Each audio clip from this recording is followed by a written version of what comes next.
ہمارے اس قرآن چینل طریق الفلاح کو سپورٹ کرنے کے لیے یا پھر اس کی ویڈیوز کو دوسرے لوگوں تک پہنچانے کے لیے، ان کو پروموٹ کرنے کے لیے آپ ہمیں مندرجہ ذیل اکاؤنٹ پر ڈونیٹ کر سکتے ہیں، ہمیں سپورٹ کر سکتے ہیں۔ جزاک اللہ۔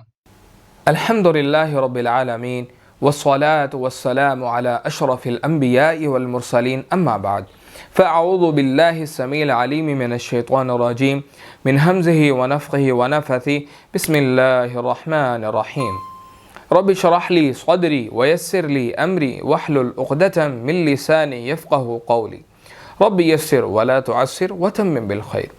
ڈیئر لسنرز، امید کرتا ہوں آپ سب ایمان کی بہترین حالتوں میں ہوں گے۔ آج کا ہمارا جو لیسن ہے ترجمے کا وہ سورۃ الاعلیٰ ہے، تو آئیے چلتے ہیں، دیکھتے ہیں اللہ رب العزت کیا بیان کرتے ہیں۔ وَيَتَجَنَّبُهَا اور دور رہے گا اس سے الاشقى بدبخت، کس سے؟ یعنی نصیحت سے۔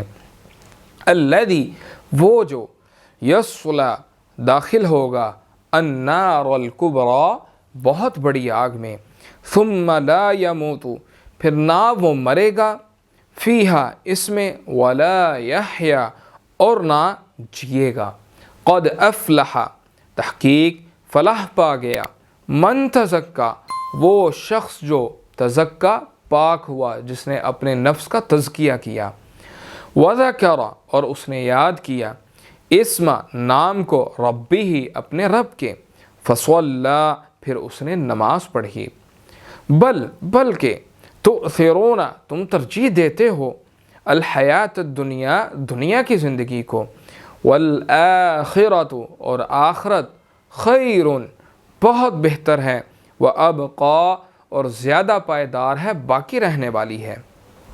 ان ھذا بلا شبہ یہ، لفی الصحف الاولی البتہ پہلے صحیفوں میں ہے، صحف ابراہیم یعنی ابراہیم، صحف ابراہیم و موسیٰ، ٹھیک ہے، یعنی ابراہیم اور موسیٰ کے صحیفوں میں۔ تو یہ سورۃ الاعلیٰ کا ترجمہ تھا، تو انشاءاللہ آپ سے ملاقات ہوگی نیکسٹ لیکچر کے اندر۔ اپنا خیال رکھیے گا۔ السلام علیکم ورحمۃ اللہ وبرکاتہ۔